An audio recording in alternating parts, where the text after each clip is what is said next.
Good afternoon. Welcome to a very serious coaches meeting. That's the coach. I'm Grant Cohn. Niners just lost a big game. I just got back from Santa Clara, talked to Brock Purdy, talked to Steve Wilkes, talked to Chris Forrester, George Kittle, getting a feel for how the Niners are sort of taking this loss. And I want to start with Brock because, I've been real tough on Brock. Everyone's been real tough on Brock. Brock's being real tough on Brock. He threw 4 picks. Doesn't happen very often. And he's really fallen on the sword. It's all his fault that they lost this game, but it's not all his fault because there was some bad luck. My question to you is Brock at this point taking too much criticism for this loss? And is there maybe someone else who could shoulder some of this criticism, some of this burden, share some of this responsibility? Yeah. By watching his press conference, the last two, which was post game and his regular weekly spot that he does, he's taking it the way he should, as far as a quarterback should be taking it, as far as, he is the most important position on the team. And this is what you want to see out of any quarterback at any stage of their career, taking full responsibility, but he's wearing it a little too much. I feel like it's all directed at him. It's all directed at him. Yeah, I'm starting to see now where it's just like the logic is a little disjointed, in my opinion. I feel like if you can say on one hand that Brock will be okay, some of the picks were his fault, then what lends a phrase like that is, all right, well, who's the rest of the picks? Whose fault are those? Yeah. Right? Where does that come from? And I feel like that's the conversation that we're not having. We're not talking about if the team is willing to come out and say, and many of experts who are former quarterbacks and the like can say that the picks weren't Brock's fault, then whose were they? Right? And moreover, go ahead. Well, you can finish your thought. I just want to come back to that first pick in a second, but I'll keep going. Finish your thought. No, and I was just going to say, and also we have to start looking at the game in its totality. I feel like we let the rest of the team off the hook when we only focus on turnovers, right? Yeah. That's not all that happened Monday night. It wasn't the fact that Brock was just throwing picks, okay? Yeah. We weren't running the ball, all right? We weren't running the ball in situations where we should have ran the ball. We weren't consistent on defense. We were missing tackles. Right. We did not contain Lamar Jackson. Right. I feel like the picks overshadowed a lot of things that were exposed against the Ravens.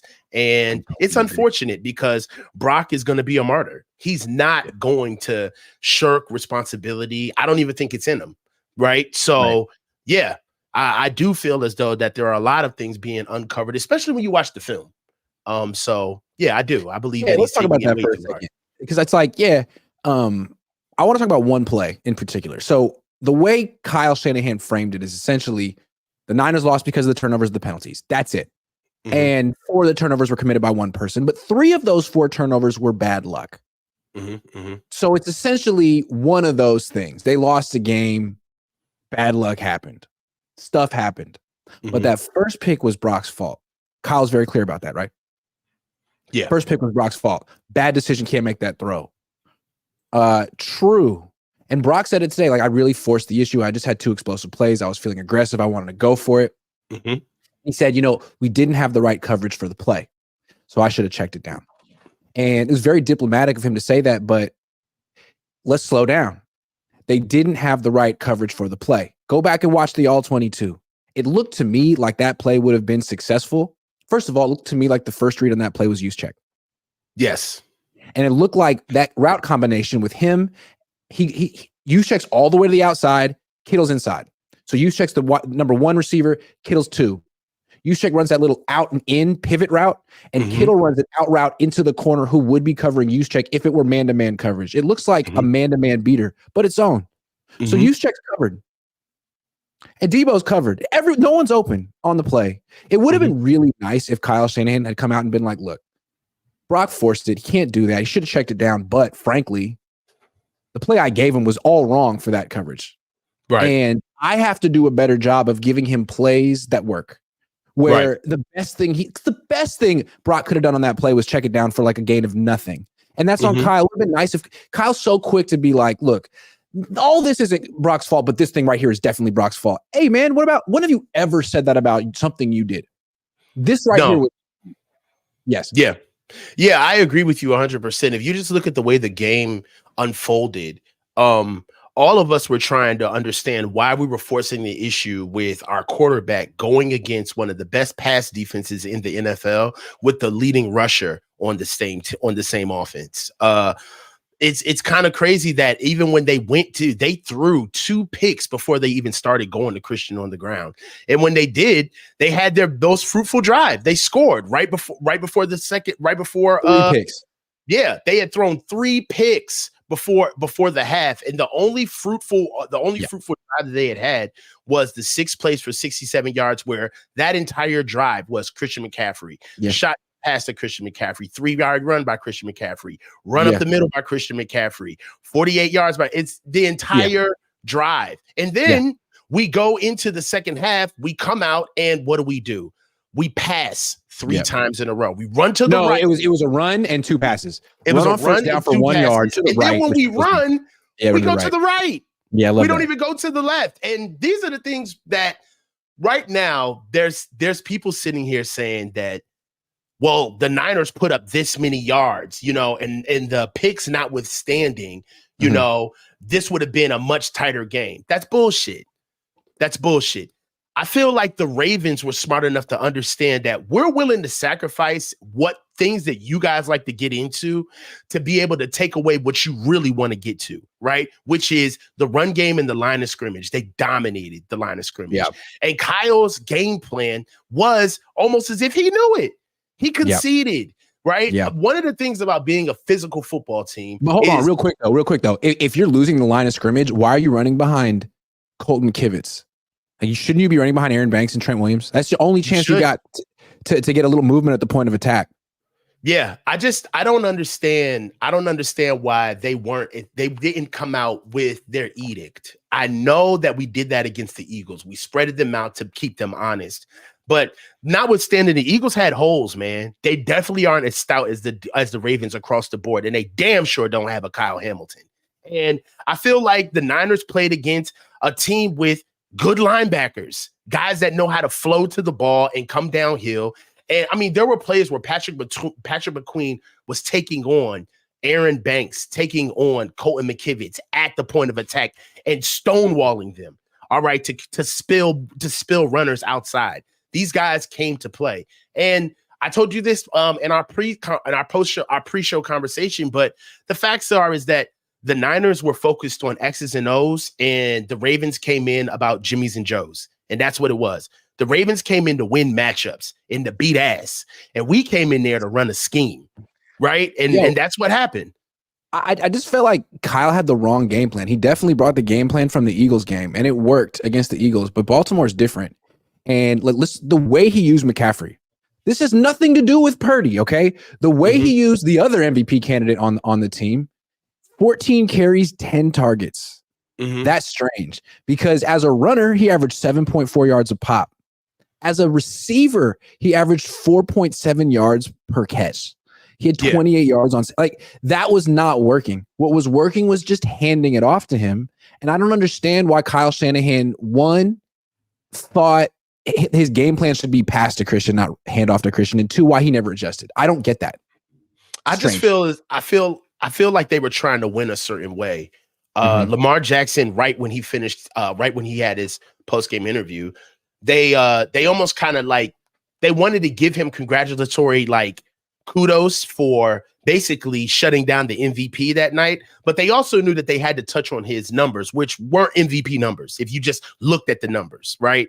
And that's the reason why the eye test matters so much when you start looking at evaluation, because numbers can fool you on what people say, that what people generate. And Lamar's first answer to, hey, Lamar, hey, congratulations on the day, but I know it doesn't necessarily show up as dynamic on the stat line, but this was an impactful game. And he was like, dude, I can give 2 shits about the performance. I just wanted to win.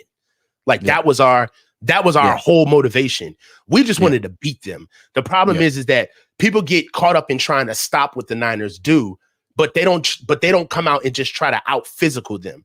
they're not as physical. And I feel like the Ravens are one of those teams where they make you have a real discussion about who you are as a football team first, because that's who they are. They force you to stick to your identity because they're not going to budge. They're going to be who they are. And with the Niners, they try to get I'm going to be honest. When we face teams, you see how fear gets coached into the defense that we play. They go zone. They're all trying to keep everything in front of them. And we just play with their fear. We play with their anxiety of not being able to man up against us and having a weaker zone. And the Ravens, they flat out understood, like, I think we're just better than these guys pound for pound. Like, you want to run outside zone. You're not going to run outside zone with John Feliciano. That's not happening, right? No. Like, you want to run, you can run all the plays you want, but Patrick McQueen is not getting blocked by Deebo Samuel. That's not happening. So I feel as though that we got a live body and a real opponent in the Ravens, because they take it back to old school. They kind of take the X's and O's out of it, and they really want to fight. Okay, let's bring it back to Brock Purdy. Kyle Shanahan really put it all on him and conveniently deflected any criticism that could have went his way, which is too bad. But I keep coming back to this. Like, I like to criticize Brock Purdy. He's a starting quarterback for the 49ers, and anybody can get it. But at the same time, I'm starting to empathize with him, because I feel like, one, he's getting overly criticized from his own coach on the outside. And two, I feel like he's being too hard on himself. And I feel like a lot of people can relate to that. And the reason I feel like he's being too hard on himself, he's being like confessional in these press conferences, going into detail about his mindset and how he could be better and what he didn't like about what he did. And which he doesn't necessarily owe us. He could say something like, it wasn't my best game. I'm moving on. I'm looking forward to the next game. He really could. And also, and maybe I'm reading too much into this, but I asked him about it. Sometimes when you're feeling really humbled, when you're feeling guilty, you actually dress differently. You physically show how you feel. Like, man, I'm not feeling great about myself. And the one thing that sort of like is his symbolic swag when he comes out to the press conference, what is it? Backwards hat. Okay, it says a lot. It's like, man, I'm just having fun. I'm a kid having fun. This is cool. I'm professional, but I'm also casual. I'm keeping it light. It says all that stuff. And it's like, and I'm the best player, and I'm an MVP candidate at the same time. It's cool. Came out today with the hat forward, and it was pulled kind of low, so you couldn't really even see his eyes. They were below a shadow. And to me, it probably wasn't a conscious decision, but it was such a stark contrast from the way he would sort of walk in with his chest held high and that backwards cap on, to today seemed like he had his shoulders hunched a little bit. Maybe just the way I perceived it. And that hat pulled low, it feels like, and that's not Brock Purdy. That's not Brock Purdy at all. And my mind started going places like, man, did someone tell him, and you get out there and you wear that freaking hat forward? Or did he tell that to himself? You know what I mean? Like, is he that hard on himself? He's like, you know what? I gotta show this team how much I care and how professional I can be. I was like, man, turn that hat around and let it go. Do you think he's being too hard on himself? Because that's essentially what Kyle said. He was like, man, after the 4 picks, he pretty much was pressing. Yes and no. Yes. I feel like yes and no, but context matters. On one hand, you really want to be pragmatic and step outside of all of the narratives and just say, hey, this kid just had his 24th birthday. He's making more money than he's ever made in his life. He's in the opportunity of a lifetime, and he had a bump in the road. Who cares? Right? That's probably a conversation that Brock is going to hear from family, mentors. And then there's the narrative of you're getting paid in the top 1%. No matter, even if you're at the bottom of that 1%, you're still getting paid in the top 1%. You're an NFL quarterback in your second year on an NFL team that's ready to play. And you've got a genius offensive coach. You got your whole life ahead of you, your whole career ahead of you. Yeah. And then not to consider, you got the C on your chest, kid. Yep. They did that. Yes. They did that. Okay. Yes. So no. The world is not crashing down on you.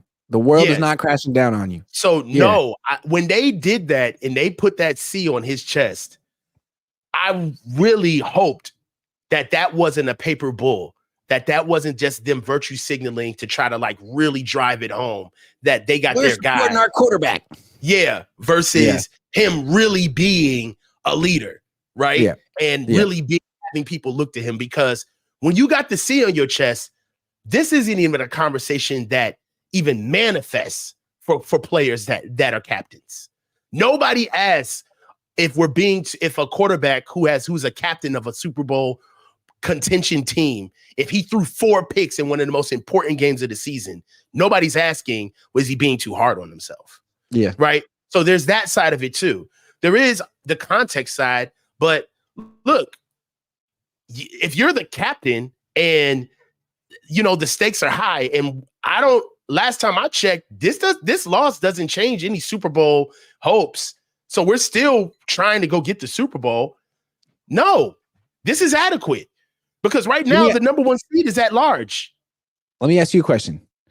Basically, what I'm asking you is about Purdy's confidence, which is something we can't necessarily gauge because we're not in his head.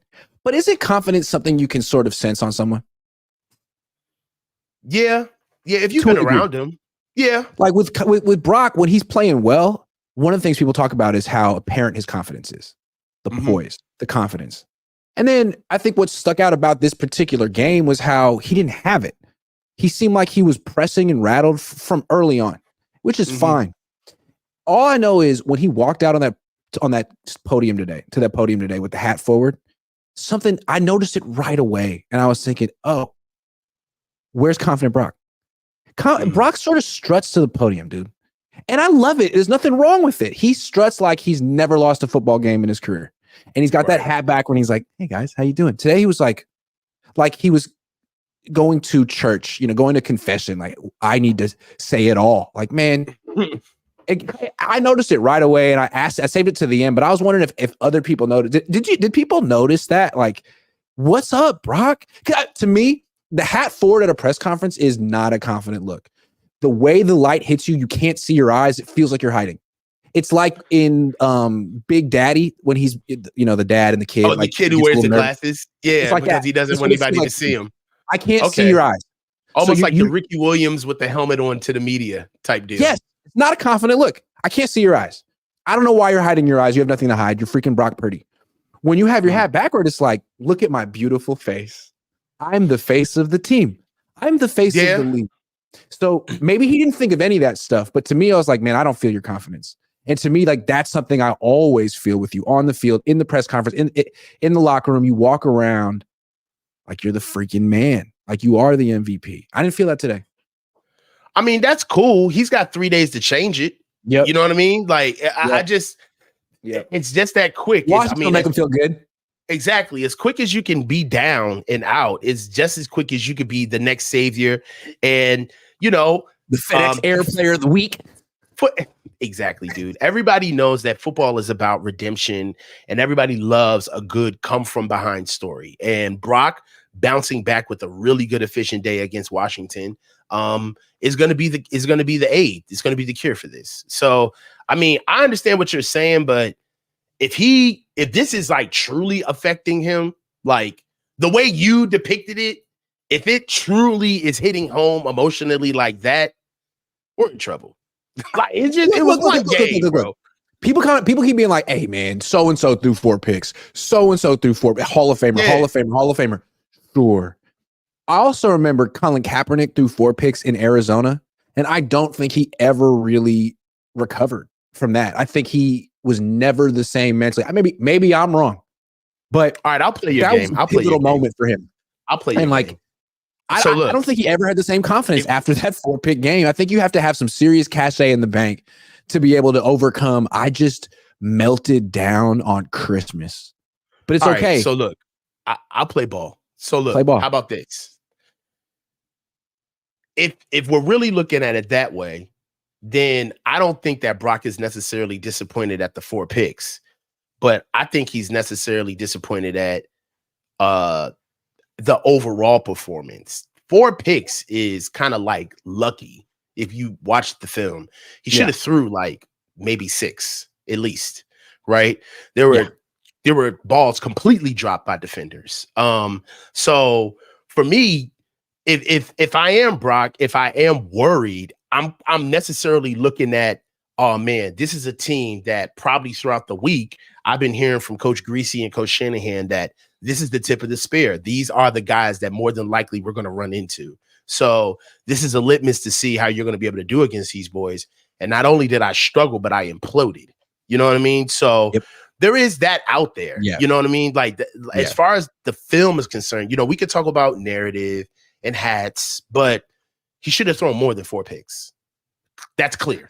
You know what I'm saying? The reason I think of like the hat, I'm an English major. Okay. And when you read literature, there's always like an article of clothing. When the narrator is describing the way someone looks, they're not just doing it to fill the page. There's always one little detail about how the character is dressed or the way they look that symbolizes something about their character or their personality. And that's just how I think, because my whole life is basically taking in real life and turning it into fiction in my mind.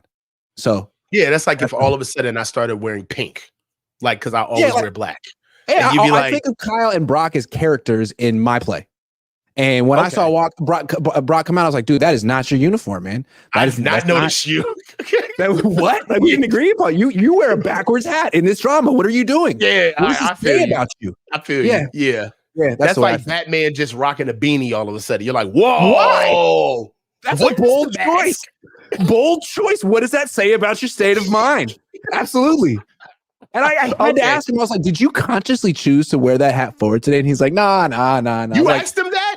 I did. The last question I was like, was that a conscious decision? I said, was it a conscious decision to wear the hat forward? Because that's all I care about. I don't care about Washington. Ask that question. Washington. Hey, what are you seeing from Washington's? Who cares? They're going to lose. Smile? Did he smile when you asked him? He did. And he was like, nah. But I think there's a story there, man. He either decided, look, I'm going forward hat today, or someone said, I think today would be a good day to go forward hat. It didn't just magically end up like that. What if he got dressed? A forward hat guy or a backwards hat guy? You don't go back and forth. You don't go back and forth. That is true. That is a personality thing. That's true. It's a thing. Once you go back, he looks at that backwards hat.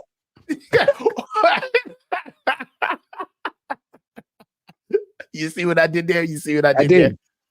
Brock, I'm watching you. You think you're slick, but I notice all the little decisions you make. What if he got dressed down by Kyle and like right when he leaves the room, Kyle just turns around one last word and he goes, and you turn that goddamn hat forward when you go speak to the press tomorrow. Enough. Doesn't that seem like something that would happen in like any given Sunday that Al Pacino would say to his quarterback after a bad? You're the quarterback, Ted. The top spot. Not some flash in the pan. I don't know, man. I think someone decided that was a bad look this week, and I think that's too bad because I like that look, and I think it was important for him to come back and be like, "I'm putting it behind me. I'm the same guy." Rightly said, he's the same guy no matter what happens. Well, apparently, that's what Kyle said about you, Brock. I'm talking to you directly. He said you cracked after you threw 4 picks. It was too much. And it was a good experience for you to feel what it's like to essentially crack. But come back, Brock. We miss you, man. Come back. You can blame it all on me. Okay. Yo, Greg can sing on the low, y'all. Don't be letting Greg fool you.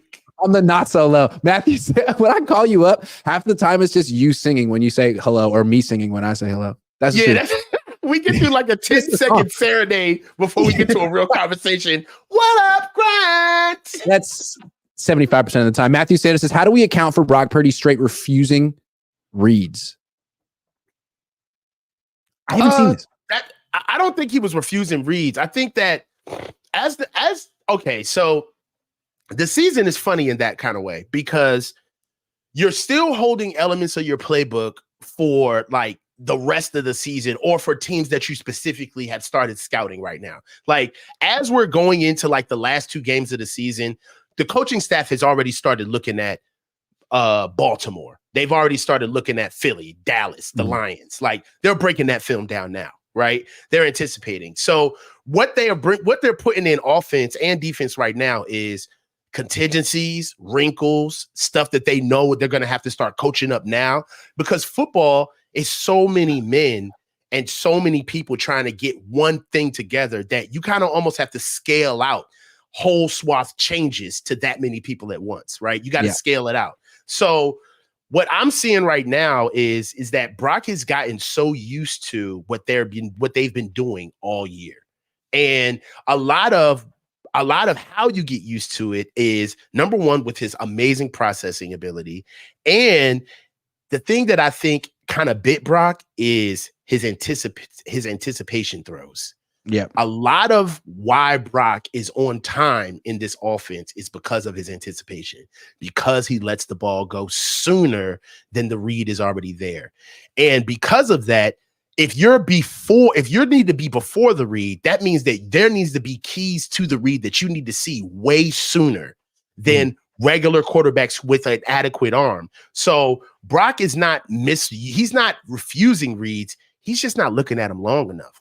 His arm isn't there to be there and stay on a read where he knows, all right, I'm a little late, but I got the arm strength to get that ball in there anyway. If he doesn't see something with a good mark where he can get the ball there early, he's moving off of it. And that's particularly why he threw the first pick. That's true. All right, we'll get to the rest of the super chats in a minute. I want to do a segment on the fact on the Super Bowl odds. How about that? Just a second. Let me get this thing up. I keep saying that, and it's like that's what she said. Sorry. Boom. Okay, branding. So I think this is interesting. Niners lose at home to the Ravens by 14. It's really a butt kicking. Who do you think is the odds-on favorite to win the Super Bowl today, according to most sports books, including BetUS? The Niners. Yes. The Niners are still the favorites to win the Super Bowl. They're plus 240. The Ravens are plus 375. The Dolphins are plus 800. The Eagles are plus 800. The Chiefs are plus 800. And those seem to be the teams that matter. Yeah, they're trying to sweep this one under the rug, Niners included. How do you explain that, man? They're trying to act like this one didn't even happen. Yeah. You know what I'm saying? So to me, it's like, you got to remember that the odds makers they're not necessarily sports experts. They're trying to get a 50-50 split on the bet from the public. Mm-hmm. So this is more of a indication of what the bettors think is going to happen. And clearly, well put, Iggy. The average fan thinks more of the Niners than the Ravens. Why is that? After they freaking just played each other. Because we get shoved down a lot of football fans' throats. I mean, okay. I'm friends with a lot of fans, of other teams, and they all hate us. Quite frankly, and we're almost on the same level as like the Cowboys with like disdain, because everybody hates how much we get propped up, but we don't actually win anything, and they're tired of hearing about us. And the average fan who just wants to pick somebody who has a team with name recognition, a team that if you casually check on them, they're always winning, right? It would be the Niners. We're almost kind of like the casual fan's dream in a sense, because we're good enough. We have enough name recognition for you to act like you know the team. How hard is it to rattle off the 5 guys that the team names all the time? Debo Samuel, Brandon Ayuk, Christian McCaffrey, blah, blah, blah, blah. Yeah, it's very easy to be a fan of the Niners and almost kind of look like you know what you're talking about. So they're great for fantasy football. Yeah, they're great for fantasy. There's always a story. There's something going on. Yeah. So look, and they're a marquee franchise. 5 Super Bowls. Yeah. So only West Coast team that really matters. It's name recognition, and they're kind of pulling on the heartstrings of the public. Like you said, these odds are not what they believe. These odds are what they feel the public is going to go after. Yeah. Like what they're going to bet on. And it's like, it was interesting. You live out near Baltimore and you're a Niner fan. So like, I think that there aren't Ravens fans out here maybe 3, but the Niner fan base is global and the Ravens fan base is probably extremely local.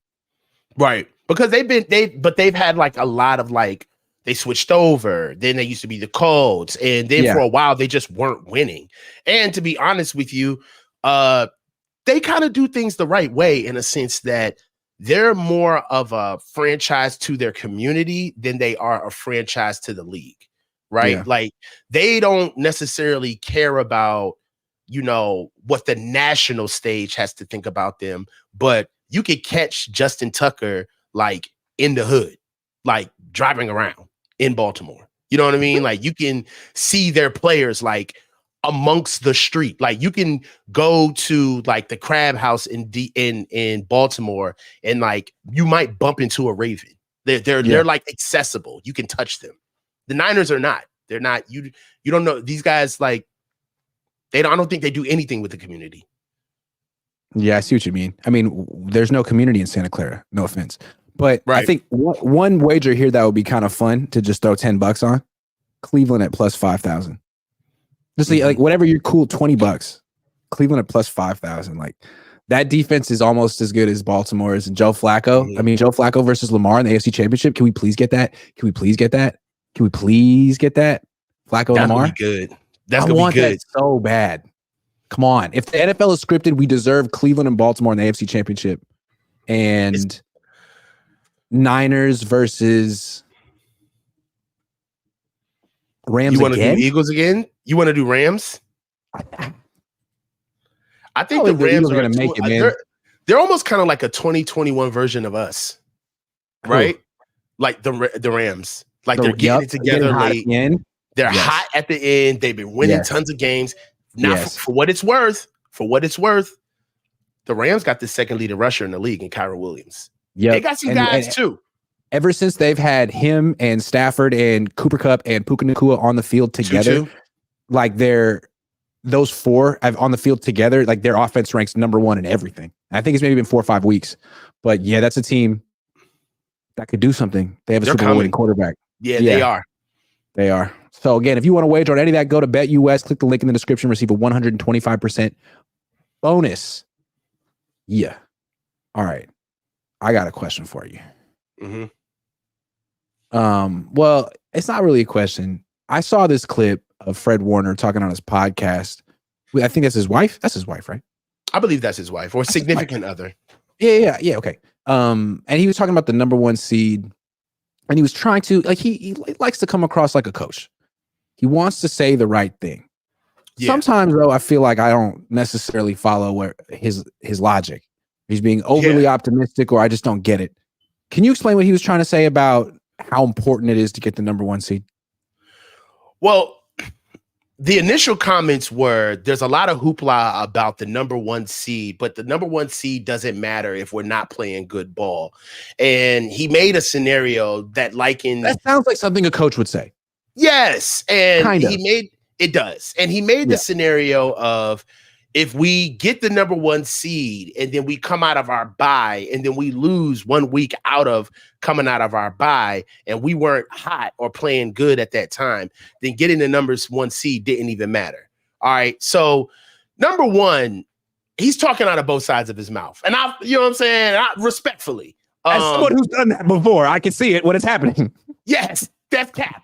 You know what I'm saying? And for me, I feel like, all right, so if you want to talk about being the number one seed, all right, let's just go back to our history. Number one, we've been to the playoffs 3 times within this regime, right? And in those 3 times, we went to the Super Bowl and the NFC Championship game twice, okay? The 2 times that we were not the number one seed, when we were going into the playoffs, we were the hottest team in the NFL. When we went, we were playing the best ball. In 2021, going into Dallas, nobody wanted to see us. Nobody wanted to play us. And then last year, coming in, playing the Seahawks, we drubbed the Seahawks. Nobody wanted to see us, okay?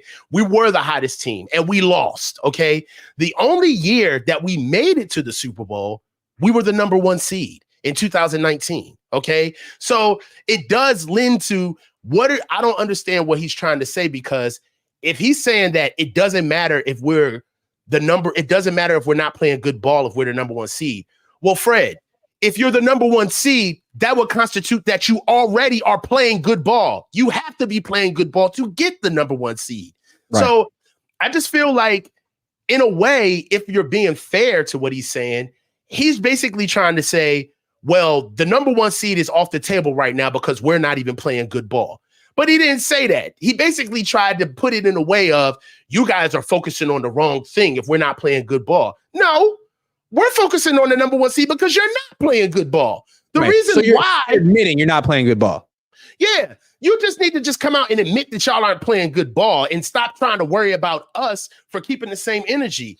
They were talking about the number one seed all throughout offseason, how they wanted to prepare for it, how they needed to start fast, because it was important to grab the number one seed. Everybody knows that the number one seed is 2 natural buys and 2 home games. It's the easiest path to the Super Bowl, and it's the only path that got us to the Super Bowl in 2019 when we were the number one seed. He's just moving the goalpost, and it irked me because it was just like, bro, just admit that you guys aren't playing good football right now, and that to bring up the number one seed would be a little bit ridiculous because you guys just got drubbed. But don't sit here and try to gaslight the fans as to say, oh, well, stop bringing up the number one seed. There shouldn't be hoopla about it because all that matters is if we're playing good ball.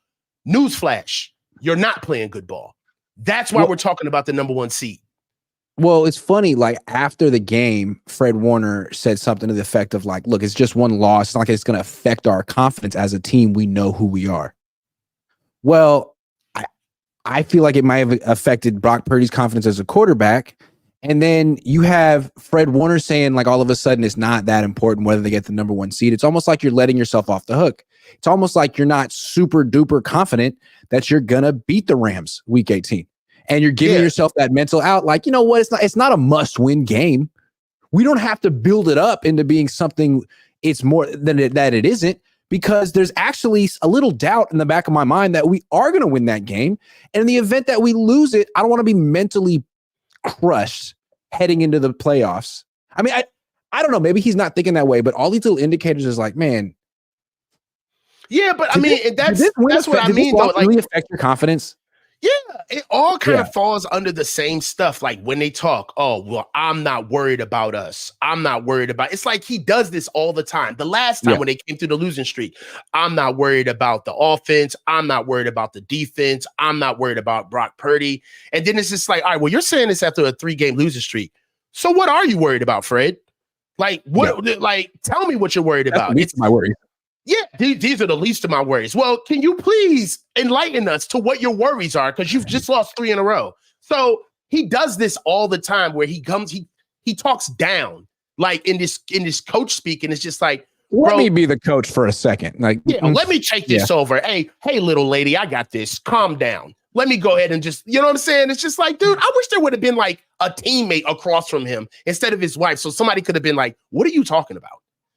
Like, hey, she could have been like that too. It would have been hilarious if she would have challenged him and been like, actually, baby, the number one seed matters. Yeah, like, we've been talking about this nightly for months. Don't do that. Don't you like bring this up all the time? Like, that's about. What do you mean? Like, I mean, frankly, if you're going to do a podcast with your wife, like she should be the one who's most comfortable to call you out, right? Of course. Right. Of course. That's why I want to watch that podcast, for her to check you, not for you to like mansplain football to your wife. But I haven't watched it. And Fred, I don't know exactly what goes on that show. No, me neither. I just catch the clips. And that was the only clip that I caught. So I wasn't going like, I didn't want to go like overboard, but it was just like when he said it, it didn't hit. It's like, no, the number one seed is still a large. I got 2 games left, 2 in the conference and 1 in the division. Like these games matter. Because he was like sort of alluding to a future where they don't get the number one seed, but it's okay because they're playing good ball. Dude, if you don't get the number one seed, that means you're going to lose another game going forward of the next 2. That's terrible. Yes. There's no future where you lose one of these next 2 games and you go into the playoffs playing good ball. The last thing you want to hear about the number one seed conversation is with 2 games left about how it doesn't matter. Wait a minute. What? We're 14 weeks out of the playoff. We're 14 days out of the playoffs. What are you talking about? Yeah. And coincidentally, it comes after the worst loss that you've had this year. Stop. Yeah. Eduardo Torres says Tom Brady, Peyton Manning, Joe Montana all had multiple games with 4+ interceptions. It happens. We will see how Brock Purdy answers this week. Brock Purdy will silence critics with a Super Bowl win. Hey, so did Alex Smith, so did Colin Kaepernick. We'll see. It happens. We will. We'll see how much inner strength Brock Purdy actually has. Now's the test. Birdman Jr., 86, member for 22 months. Thank you, Birdman Jr. Zach Rivero says, sadly, feel Brock Purdy's issue is he isn't a high-pressure quarterback like Dak Prescott. I think people are overanalyzing his performance. It was just too much pressure. Yeah. I mean, I do feel like he was pressing. He really Brock is one thing, a lot of things that you love about Brock is that he's not afraid of the moment. You don't see him wilt. You just see him fail, right? You never see like this moment of like, he doesn't deserve to be out there. Like he can't protect himself out there. Like, I don't see that from Brock. But when these moments do happen, you honestly, you just need to see a little bit more from Kyle. I feel like Kyle kind of buried him. Also, it was too much pressure. It was like, it wasn't just one seed versus one seed on Christmas on Monday Night Football. It was Brock's opportunity to win the MVP. You know, it was like this extra thing on top, which frankly didn't matter. And I think what I asked him today, I would like to see the transcript, but I think he kind of alluded to it, like he made the game bigger than it needed to be.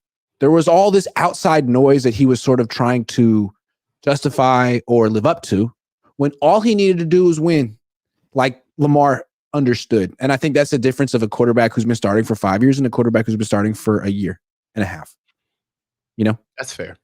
Yeah. And he's not going to be in a game like that, a situation like that, where he has to win on national television and have a coronation to validate his entire career. Like, it's probably a one-off. Yeah. Yeah, and I'm gonna be honest with you. It better be a one-off because I know Kyle. I know Kyle. Kyle ain't putting up with that. I'm telling you, he will not stick with Brock. I see it already. He won't stick with them. He's always got one foot out. Matthew Sanders says confidence before real adversity is naive and cocky. It's true, and that's in life. J Luck 666 says, "What's up, Grant Coach? I thought Kyle tried to get too fancy with the game plan." Agreed. Thank you, J Luck. Ethan M says Brock gets too much hate for being the last pick. Kyle is the one who needs to be pressed. Half a decade with different quarterbacks at the same problems every year. He won't adjust. It's like, I'm not even mad at any game plan that Kyle comes out with anymore. Like, even game plans that work, I'm to the point now where I start assessing Kyle when he has to adjust. That's when I assess him. Yeah, absolutely. Which he didn't do in this game. Jimmy Jordan says, I hate hearing this talk about Brock. In 1984, Joe Montana threw 4 interceptions in one game against the Bengals. Love what you do, Grant. I feel you, Jimmy. In 1984, Joe Montana had won a Super Bowl. Yeah, I mean, that stat is keeping all of the Brock supporters alive. They love spinning this one. Yeah, I don't get it. It's like no one's writing Brock off. You don't have to pull out these facts to say, hey, don't write off Brock. Hall of Famers did this. No one's writing off Brock.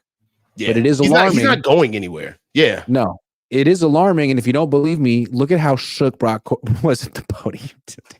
Yeah.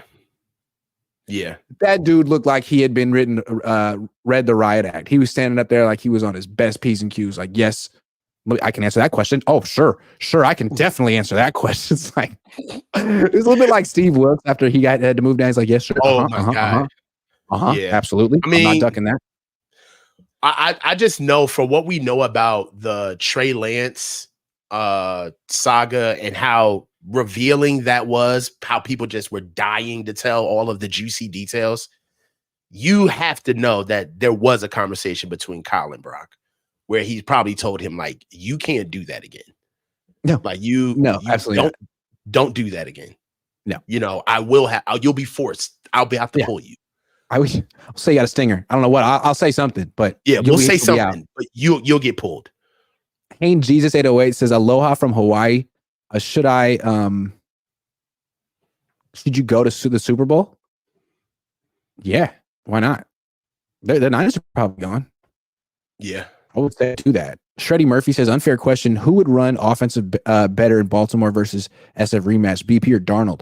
P.S. I want to see SF versus Detroit for NFC title game. Man, forget Sam Darnold. Please. Forget him. Please. No. We saw kind of for a second what Kyle likes about Sam Darnold, but then you saw what everyone else doesn't like about Sam Darnold. It all happened in the span of a quarter. He looks good, has some zip on his throws, makes some throws that Brock can't make, and you're thinking, wow, And then sack, It's interception is like, oh, decision-making. right. It's the decision Sure. making. It didn't take For long either. It didn't take long. Too Much Sauce says Coach and Cohn, hands down the best Niner show out there. Oh, thank you. Thank you. I think that's the right amount of sauce right there. Fish and Chip says, don't get fired. Kyle ain't worried, so Fred won't be. Don't get fired. Kyle ain't worried, so Fred won't be. Yeah. Yeah, they're all comfortable. It's Quan says accountability is hard. A hard pill to take for this team. That's true. Yeah. That's true. They move like they won. Yeah. They talk about they're the best team in the league and we're the best this. Still the best team. We're still the best team. It's just amazing. I've never been associated with a regime that is so open about how good and how they are the best and they have not won. If the Niners are the best team, I want somebody from the press corps. The next time somebody from the Niners, it's probably going to be George, goes off the roster and talks about, oh, we got this guy, we got that guy, we're the best offense in the league. Somebody should just say, then what are the Chiefs? Yeah. If you guys are the best, then what are the Ravens? Yeah. You guys are the best, and where's your ring? Where is it, man? Where's the ring? Where's the ring, dude? You can't do this so much. Like, enough. Yeah. Where's the ring? Get that hardware, or else don't tell me that you're the best team. And I swear, I feel like maybe Debo misspoke or I misheard him, but on Kay Adams this week, I thought I heard him say, we're still the best team. It's like, He did. He said that. He said, we're still the best. He said that, right? Best team. We're still the best team. Like, he said that's what that game was for. That's why you play the game, to determine who the best team is. You played them. You lost by a lot. So don't say you're the best team. Just prove it next time when you play them, if you play them. That energy is corny, bro. It's corny. Like, and what's crazy is that everybody here knows that energy. When you play your boy in a pickup game, you're playing video games, anything with one of your friends, and you're working his ass. Yeah. And then he walks away and is like, I'm still better than you, though. It's like, dude, get the fuck. Dude, you haven't been better than me since we were 7. What are you talking about? And the only reason why they say it is because they hurt. Yeah. It's you mad. It hurts. You hurt. Yeah. It's true. Alejandro, I mean, Debo was sitting there with his hoodie on Kay Adams, like, pressed. He was mad. He was emotional. And then when it came, like, stop texting my phone. Like, number one, it was fake. You got catfished. That's number one. Number two, dog, how corny can you be to out a personal conversation that somebody had with you via text? Yeah. You look corny, son. You look emotional. You look emotional. Yeah. Like even if it was Cam, that's a corny move, but it wasn't. And now your corniness, you have like corny karma. Like, what's crazy is that people who saw that, who do text you, were like, I ain't texting that motherfucker, dog. Like, he just lost his privileges, man. Can't trust that. Hell no, dog. I ain't texting that man. I ain't the one. You're a screenshotter and a poster. Cool. Good to know. Good to know. Yeah. Like, oh, so you screen record. Okay. Duly noted. Alejandro says, can't win a game if you keep putting out the same plays. Kyle also can't pass the ball without running the ball first. Kyle. I like the all caps Kyle. That was funny. Yeah. Because it kind of reminds me of South Park, just the way that Cartman would yell at Kyle. Hated him for being Jewish. 400 Fever says, Grant, your 2 best shows are the Cohn Zone and Coaches Meeting, bar none. Hey, thanks, got a couple of those today. I'm not going to disagree with you. Oh, damn. Last Second Sports. Jesse, I'm sorry. You're my favorite. Jesse, sorry. Fred addressed the media when Trey was traded, not Kyle. He is head coach. He is head coach. Yes. Facto. Yeah, Kyle delegated it. Kyle this is going to be one of those Jeopardy. This is going to be like one of these Jeopardy questions like 20 years from now. On what day was a San Francisco 49ers linebacker the interim head coach for a 20-minute press conference? Who is Fred Green? Who is Fred Warner 2023? Who is like ding, ding, ding, 900 points. Like, dude, he was the coach for 20 minutes. He was our head coach. That's true. Hey, I'll take this one. Matthew Sanders says, we saw humility on Brock today. Say what you will. He commits to growing and getting better. Can't be said about Cap or Jimmy Garoppolo. It's his redeeming trait. I find him extremely endearing. And even when I criticize him, I go see him. No, I totally agree. I can't help but empathize with that guy. Now, maybe when he's making $50 million a year, I won't anymore. But right now, yes, absolutely, man. As soon as he gets his bag, it's a wrap. All that shit goes out the window. Probably. Brother Bob says, that's why I'm happy no BP MVP talk. Get that Super Bowl. Yeah, you're right. That was just a distraction. The Niners. The fact that they indulge that question, is it Brock? Is it Christian? Man, it's neither of you guys if you lose to the Ravens, man. Neither. You know what? Brother Bob always comes with the heat, but it's always another type of heat. That was actually a really good one. That's the truth. I'm kind of glad that the conversation is over. Yeah. Sid Brown says that we're the best without proving it comes from Kyle. It has to. Says coaches allow that talk behind the scenes. Yeah, I agree. I think that's how they talk in the organization when they're walking around. Yeah, we're the best. I agree with that. It's arrogance too. It's like if you really watch the film, all the players say that, right? If you really watch the film and you really know ball, you would understand that we're the best team. Like, nah, man, the scoreboard will indicate that. Mm-hmm. All you gotta do is look at the scoreboard. Yep. Like I'm telling you, they go as, I'm gonna put it like this.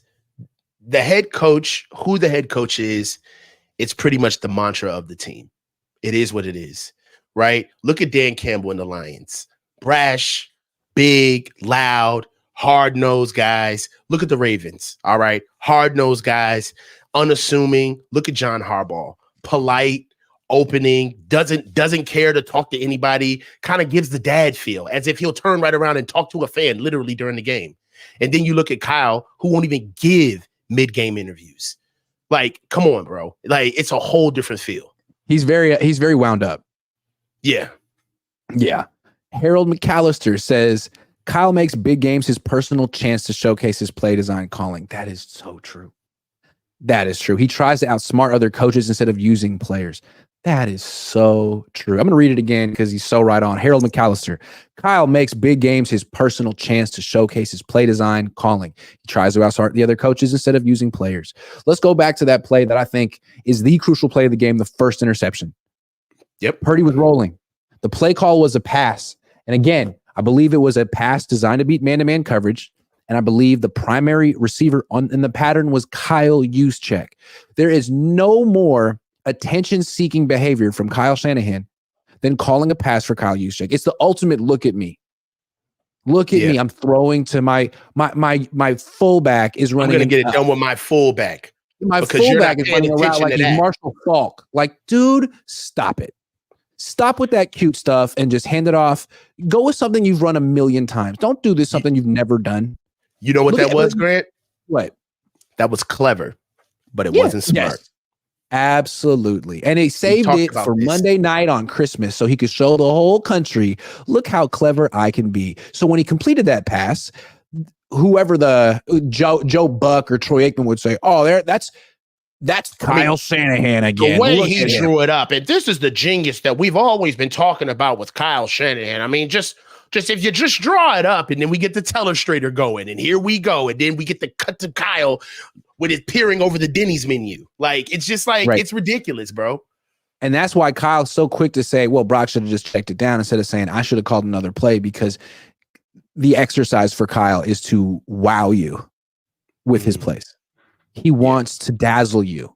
It has to be an exhibition for him.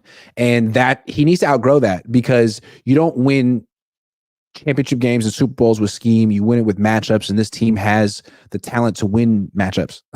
Remember when Andy Reid? Go ahead.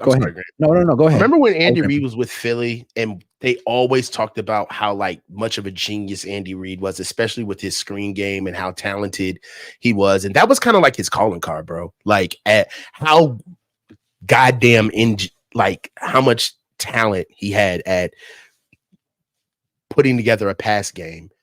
And now, since he's won, especially now that he's over with Kansas City, you almost forget that Andy Reid is the head coach over there. Yeah. Like, when you watch them play, nobody is talking about how their plays are drawn up in Kansas City. Nobody's talking about how much creativity they see and how Andy Reid was so creative in dialing that up. And it's getting to the point now where when are fans gonna just start? When are fans gonna start realizing that if we're still talking about Kyle during the games, then we are missing the plot. At some point, we gotta let the boys play. It is what it is. I'll say one more thing about the Chiefs real quick, off topic, but they're not as good this year. And I think one loss that people don't talk about with them very much, Bieniemy. Bieniemy, I think, was an important coach for them. I think he really gave them a run game that Andy Reid doesn't typically have. Now they got Matt Nagy, and their run game really isn't good anymore with the same players. Anyway, that's neither here nor there. But I was thinking about that. He was a controversial figure, right? He was always sort of in the running, especially on the coaching level, on a player to coach level. A lot of the players have problems with him. Okay, I don't necessarily think he was always in the running to be a head coach, and he wouldn't get it. And people would be like, "Well, what does he do for that team?" Well, maybe that run game. Yeah, Stunna 2 times says the coach. Dude, just saying everything Grant wants to hear. Y'all goofy for real. He can't defend his team. Who? Debo? Defend his team. Debo, is that you? Nah, he can defend his team, but there's a way that you should be seen as a pro. I just feel like, Debo can do better. And I also feel like defend his team. How the rest of the team is going, like, you can't get beat 33-19 and go on air and say that we're still the best team. That's not defending your team. Also, like, he has to respond to every critic. To respond to me, respond to Nick Wright. Like, why Cam Newton? Why did he have to respond to Cam Newton and Micah Parsons? Like, they have nothing to do with Deebo Samuel. They're as irrelevant to Deebo Samuel as I am. He should be focused on the Washington Commanders. He should not be talking about petty grievances with former players or players that he's not going to face again in the regular season. It just seems like it's a great opportunity for Deebo to come out looking great. Like, oh, these people want to talk about me. I'm not talking about them. Like, that's the mature thing to do. But to meet them on their level when you don't have to, it's like, all right, now address all your haters, man. Now, what do you got to say about me? What do you got to say about the coach? What do you got to say about Nick Wright? Go everyone. Because your team has been, your honor has been, challenged. Yeah. No, dude, just defend your team on the field. I mean, and this is just, honestly, defend Brock by catching the ball. This is par for the course. Like, Debo, this is like his second, like, social media beef. Like, he did some stuff with. He keeps doing it. Yeah, with Gardner Johnson. And then, like, he got online when he wanted to ask for a trade with the Niners. It's just like he expresses his emotions. This is the second time getting in with Micah Parsons, too, this year. Second time. Yeah, it's like he lashes out, and it's immature. It is. It's immature. Not defending. It's a trend. It doesn't help the team. It's just a distraction. He's a captain. He's a leader. Like, he's the emotional. That's the thing about the Niners. The emotional core of the team is him and Trent. Yeah, that's it. So, like, Debo, you need to be on it, man. You need to be focused on it, because when you are, the Niners never lose. But, like, you also do this. It's too bad. Mm-hmm. But it's all right. I'm not trying to be too finger waggy. Keith Murphy, the unbeaten, says this version of the Niners walks around like they're the 80s Niners. Hey, guys, win something. This team is headed to being 2012, 2014 Niners if they're not careful. Nah, they walk around like they're the 1994 Niners with the same jerseys on. God's gift. Mike's dad was the offensive coordinator for that team, and Kyle's the offensive coordinator for this team, and those are the two great. I mean, God's gift. Brother Bob says, Coach, say what? Heart is better than heart. Send the track gas over to me. Oh, yeah, I understand what he's saying. I don't. Yeah. Billy Black says BP will be okay. NFC too soft. When my Ravens play them again, they need to play hard. AFC North is too brutal for that pretty stuff all the time. Look, this may be a behind the enemy lines quote of a guy that's not a Niners fan, but he's not lying. The AFC North has the AFC. That's a real quote. The AFC North has been doing their work against us. It's just the truth, man. Yeah, and like as the NFL becomes softer and softer year after year, you gotta love the AFC North for never changing. You gotta love them. You gotta know what love the Ravens black and blue league, man. Heather Danielson says, how would the Niners do against the Ravens with the bye week? All of the times they lost to AFC North teams, they were missing tackles and they were tired. Good question. I guess we'll see. That's a great question. I do want to say, though, that Trent Williams entered the Cleveland and Baltimore game healthy and then got knocked out. Yeah. I mean, look, man, it's a physical game. I feel like the way the Niners win is we're a front running team. That's how majority of all our wins happen. We get up quick on guys, and then we basically just wait for the game to be over. And honestly speaking, that's nice for the regular season, but that ain't what the playoffs are made of. The playoffs are for up and down football. Nobody wants to see a blowout in the playoffs. That's not a good product. No, because you'll turn that game off. Yeah. And I'm gonna tell you right now, the Niners play a physical style of football, and when the playoffs come, it's just going to be ratcheted up another level, a whole other level. They better get that bye week. Fred, yeah, talking about Murphy, the number one seed ain't matter. Boy, you better stop tripping. You better get that bye week. Keith Murphy, the unbeaten, says they said Bieniemy was bad cop to Reed's good cop. He held everybody accountable. Yeah, now you got Travis Kelce throwing his helmet. You got Patrick Mahomes looking like a whiner. Mm-hmm. I hate it, man, because whining is never a good look. It always makes you look petulant and childish. Like you see the entitlement with the arguing with the refs and how they are. It's almost kind of like they argue like they have money. Like, come on, don't touch me, man. What are you doing? I'm putting on a performance here. And then they're losing, and then they go to commercial, and it's that stupid. It's some stupid State Farm commercial featuring Patrick Mahomes all the time, and Andy Reid, and it's like, oh, you guys are divas now, huh? You guys are bigger than the game, man. You're all divas, they're divas, now, bro. Yeah, they you don't can't be touched. Right. You know what I mean? That we can't even get Kadarius Toney to look to the line judge just to check to see if he's offsides. Like, I mean, you're only a millionaire. It's just your job. Yeah, like the refs should bend the rules and give them a break because they're so important to the league. Like, not really. Yeah, and honestly speaking, that was the undertone of Patrick Mahomes and Andy Reid's argument of, why would you do that trying to be a part of the game? You don't do that during that moment of the game. It's like, wait a minute. If you're offsides, you're offsides. Yeah. Clearly. There's anything bad for the league that the Chiefs would lose that game. Like, I don't know. Not necessarily. You guys kind of suck this year. It might be bad for the league for you guys to be in any big games this year. Yeah, you're a bad product. Yeah. Fish and Chip says, I don't want to see Shanny Sr.'s dreary face anymore. That's true, though, man. Go home. Go home, man. Watch from home. You're standing there out in the cold by yourself. Ethan M says, hard to see Kyle winning Ethan M says, hard to see Kyle winning a Super Bowl as a head coach, maybe as an OC. Well, he's got a chance this year. Brother Bob says, what's wrong with fire? I bring coach. Sometimes it's antagonistic. Yeah, it's true. Dale says, have you talked about how Brock Purdy is outplaying his offensive line? Oh, he's been doing that. Yeah, all year. About that. Stun it 2 times says, and another thing, why the hell did Kyle pass it on the 2-yard line with Darnold? It was the 1-yard line.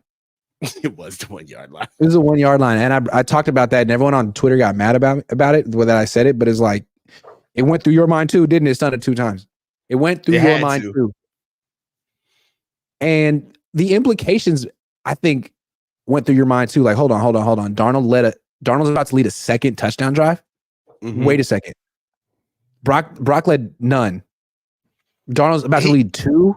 He really likes Sam. He does. You can tell. Like, very confident in him. He didn't even try to warm Sam up. No. He's like, here, this is what I've been seeing you do all practice.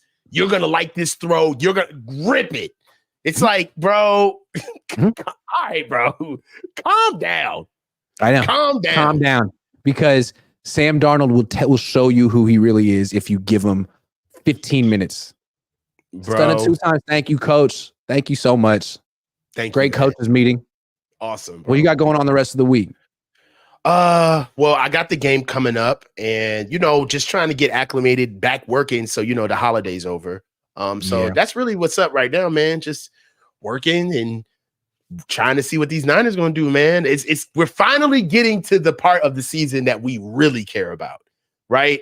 It's the playoffs. Almost. It's the seeding. It's the these two games are going to matter because it's the seeding. They do, but I feel like doesn't everyone? It's Washington. God, I'm going to the game. Nice. That'll be fun. So I mean, I'm gonna go. I'm gonna be lit too. It's gonna be fun. I'm gonna be antagonizing Commanders fans all game. Like, shut up, you suck. All right, I'm gonna be live tomorrow at 9 a.m. Pacific with Karan Sharma. Yeah. Oh, and I have the big show tonight with Jesse and Larry. The big show. Where is the big show? It's the big show. It's the big man show tonight, y'all. Peace. It is the big